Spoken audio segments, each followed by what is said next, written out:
The biggest news of the day, in my opinion at least, is the clear indications, the clear signals that are being given by Donald Trump that he is ready to just end this whole responding to coronavirus thing. And that's coming in multiple forms, but let's go to one of the most obvious. This tweet, it was, I think, late, 10 minutes to midnight. We cannot let the cure be worse than the problem itself. At the end of the 15-day period, we will make a decision as to which way we want to go, in all caps. So, Francesca, we're looking for reassurance and stability. I think an all caps tweet saying that in 15 days, he's basically like, let's just go back to work. That reassures me. Does it reassure you? For sure. I mean, yeah, no, don't. It doesn't feel like the end of days at all. It doesn't, because that almost feels like a threat. That's just a like, listen, after 15 days, we don't have it under control. It's on God. Like, that is not what I want to hear. Meanwhile, we all know that Pence, who was tasked with, you know, sorting this entire thing out, like ultimately is just saying to himself, this is all on God. I can't do anything about it. It's God's plan. And you're like, no, that's only for Drake, not for the vice president. So I knew you'd somehow bring up Drake. Yeah.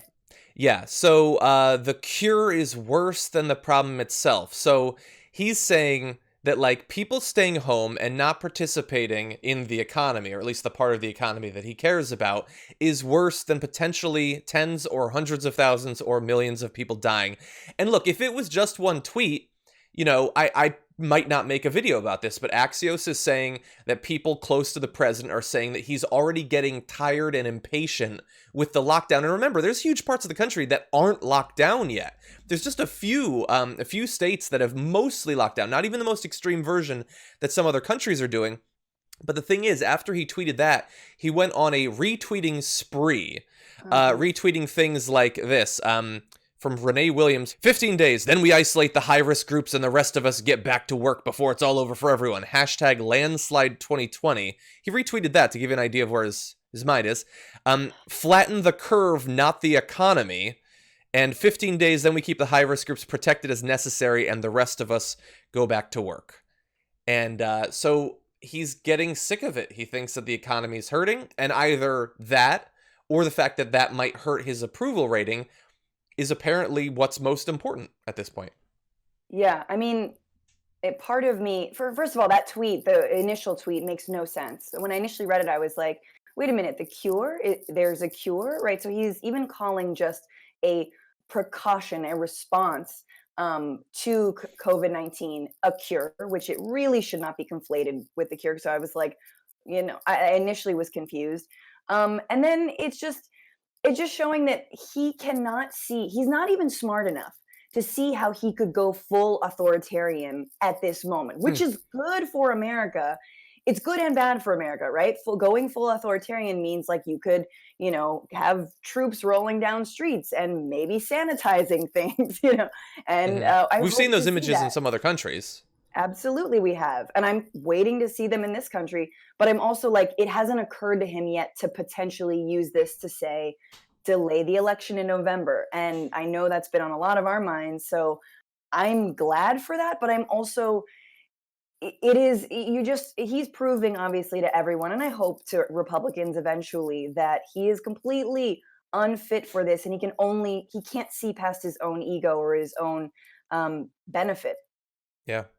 Yeah, and like, look, we're going to be talking later on about people not respecting the quarantines and the lockdowns and all that. Like, you should be able to expect that our leaders would advise people to do that, would provide some incentives and all of that. The fact that he's just bored, like he wants to move on, or he sees his stocks like going down or something. Like, we're how many days into the lockdown are you? I'm like less than a week. 5 days, something like that. We think we're done. This virus could be rampaging across the world for a year and a half. And after less than a week, the people we've given the most power in our country are like, come on, like, seriously, we're gonna hold this, like, what? Okay, yes, maybe 3 million Americans could die. Okay, but seriously, we got to get back to work. Dunkin' Donuts needs to be staffed now. The thing I think Democrats need to not let Trump get away with, and journalists, but that actually this kind of lockdown, which hasn't been on a national level, and we can talk about that, and maybe that is a misstep, but that this could have all been avoided had the Trump administration taken this seriously Yeah. from jump. And if we hadn't, and we don't keep calling it a Chinese foreign virus, because every time he calls it that, I'm like, I cannot hear anything else you're saying, because I don't hear like anything that follows racist tones. Mhm. Um, but I think that we wouldn't have to have quarantined if there was a coordinated government response. We wouldn't have to have quarantined if we had accepted the testing kits from the World Health Organization. I mean, if we hadn't disbanded the National Security Administration's pandemic response team, right? Like, so I think we can't miss this moment to throw it back on this administration without getting into like, sort of a blame game. But he he single handedly has made this 50% worse. I'm absolutely sure of that.